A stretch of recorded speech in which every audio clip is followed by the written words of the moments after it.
DJ ଗାଡିଟା ସେଇଠି ଥିଲା ଏଠିକି ପହଞ୍ଚିଗଲା ମାନେ ଆଉ ମାନେ ଭାବ ମାନା ଦେଖ ବାଇଶ କି ବର୍ଷାରେ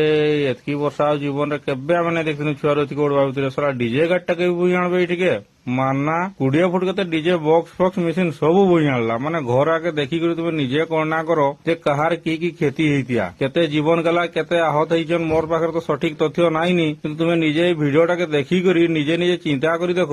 যে গাঁটার অবস্থা কি হইতিয়া এটা হল আমার ময়ূরভঞ্জ জেলার করঞ্জিয়া ব্লক কিয়া বড়া পাণপশি এই তিনটা গাঁ পুরা ক্ষয়ক্ষতি হয়েছি মানে গছর যদি গোটে মঞ্জ থাকে না সেমতি মঞ্জ আমার এই বাতিয়াটার মঞ্জটা এই সিধা হইকিনা পাস হয়েছি আমার গাঁটা টিকে সাইড রে হয়ে গেল খালি বর্ষা হুড় পবন টিকে টিকে বাজিছি কিন্তু এই যে মঞ্জটা যেটা যাইছি রে ভাই দেখো মানে কি অবস্থা করেছি খালি টিকে দেখো ভগবান মানে কি অবস্থা করেছি তুমি নিজে দেখো আর কেতে লোক এটি আঘাত হয়েছন কি হয়েছন সেটা তুমি নিজে চিন্তা করো আমি ময়ূরভঞ্জর লোকে কেতে হুড়ুড় বাত্যা তিতলি বাত্যা ফাইলিন দেখিনি যাইছু কিন্তু এমতি গোটে বাত্যা আসলা যে সব পাଣିପାଗ ବାଲା ବି ଆଗରୁ ଟିକେ ସୂଚନା ଦେଇ ପାରିଲାନି ମାନେ ସିଏ ବି ଜାଣି ପାରିଲା ନାହିଁ କେଟ୍ରେ ଆସିଲା କେମିତି ଆସିଲା କେତେ ଜୋର ଆସିଲା ସିଏ ବି କଳନା କରି ପାରିଲାନି ହାଇଟା ମାର ଦେଖ ଡିଜେ ଗାଡିଟା କାହିଁ ଉଲ୍ଟିଛି ଦେଖ